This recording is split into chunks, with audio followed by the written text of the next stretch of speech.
भाई गंगा में डुबकी लेने से गरीबी दूर होती क्या? ನಿಮ್ಮಂಥ ರಾಜಕಾರಣಿಗಳ ಹಿಂದೆ BJP ಕಾಂಗ್ರೆಸ್ BJP ಅಂತಂದು ಅಡ್ಡಾಡಿದ್ರೇನು ಬಡತನ ನಿವಾರಣೆ ಆಕೈತೇನ್ರಿ ಖರ್ಗೆ ಸಾಹೇಬ್ರೆ? आपको खाना मिलता पेट को। मैं किसी की आस्था के ऊपर ठोस नहीं लगाना चाहता हूं। अगर किसी को दुख हुआ तो मैं माफी चाहता हूं। ಖರ್ಗೆ ಸಾಹೇಬ್ರೆ, ಯಾರ್ಲಿಂತರೂ ಯಾರ್ದು ಹೊಟ್ಟೆ ತುಂಬೋಗಿಲ್ಲ. ನಾವು ದುಡಿದು ನಮ್ಮ ಹೊಟ್ಟೆ ತುಂಬಿಸ್ಕೋಬೇಕು. ಅದಲ್ದ ನಿಮ್ಮಂಥ ರಾಜಕಾರಣಿಗಳ ಹೊಟ್ಟಿನೂ ನಮ್ಮಂಥ ಪ್ರಜೆಗಳ ತುಂಬಿಸ್ಬೇಕು.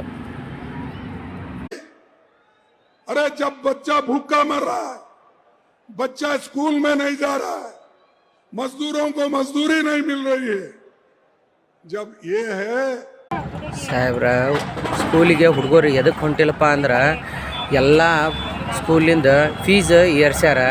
ಬುಕ್ಕಿಗೆ ರೊಕ್ಕ ದುಡ್ದು ಹಾಕ್ಬೇಕಂದ್ರೆ ಎಲ್ಲಿಯೂ ಕೂಲಿ ಸಿಗತ್ತಿಲ್ಲ.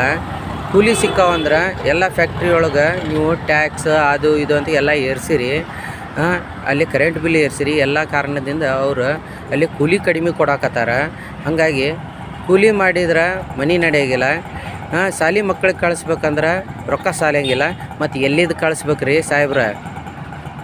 ಸಾಹೇಬ್ರ ಮಕ್ಕಳು ಉಪವಾಸ ಬೀಳತ್ತೀರಿ ಅಂತೀರಿ. ಆದ್ರೆ ಅಂಗನವಾಡಿ ಅಕ್ಕಿ ನೀವು ಕಳಿಸ್ತೀರಿ ಎಲ್ಲರೂ ಸರ್ಕಾರದಿಂದ. ಅಂಗನವಾಡಿ ಅಕ್ಕಿ ಒಳಗೆ ಹುಳ ಇರ್ತಾವೆ. ಮಕ್ಕಳಿಗೆ ಪೌಷ್ಟಿಕ ಆಹಾರ ಅಂತ ಪ್ಯಾಕೆಟ್ ಕಳ್ಸತ್ತೀರಿ. ಪೌಷ್ಟಿಕ ಆಹಾರ ನೋಡಿದ್ರೆ ಎಲ್ಲ ಕೊಳ್ತಿದ ಕಾಳು ಸುಟ್ಟು ಎಲ್ಲ ಮಾಡಿದ್ದಿರ್ತೈತಿ. ಅದೇ ರೀತಿ ಅವು ದನಕ್ಕೆ ಹಾಕಿದ್ರೆ ದನ ತಿನ್ನೋಂಗಿಲ್ಲ.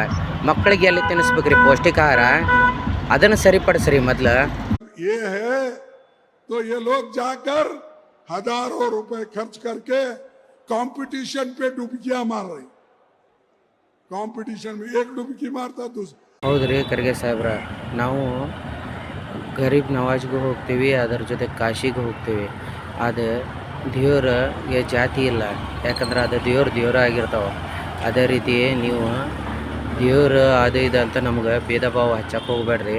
ದಯವಿಟ್ಟು ನೀವು ರೊಕ್ಕ ಖರ್ಚು ಮಾಡೋದು ಅಂತೀರಲ್ಲ, ನಮ್ಮ ರೊಕ್ಕನ ನಮ್ದು ತೊಗೊಂಡು ನೀವು 200 500 ಕೊಟ್ಟು ಆಳುಗಳಿಗೆ ಕರ್ಕೊಂಡೋಗಿ ಎಲ್ಲ ಜೈಕಾರ ಹಾಕಿಸ್ಕೊಂಡು ಇಲೆಕ್ಷನ್ನಾಗ ಗೆದ್ದು ಬರ್ತೀರಲ್ಲ, ಆ ಟೈಮ್ನಾಗ ಎಲ್ಲಿ ಹೋಗಿರ್ತೈತೆ ರೀ ನಿಮ್ದು ಖರ್ಚು ಮಾಡೋದು? ಅದೇ ಬಡವ್ರಿಗಾಗಿ ಆಸ್ಪತ್ರೆ ಒಳಗೆ ಎಲ್ಲ ಥರ ಮೆಡಿಸಿನ್ ಸಿಗೋಂಗೆ ಮಾಡಿರಿ.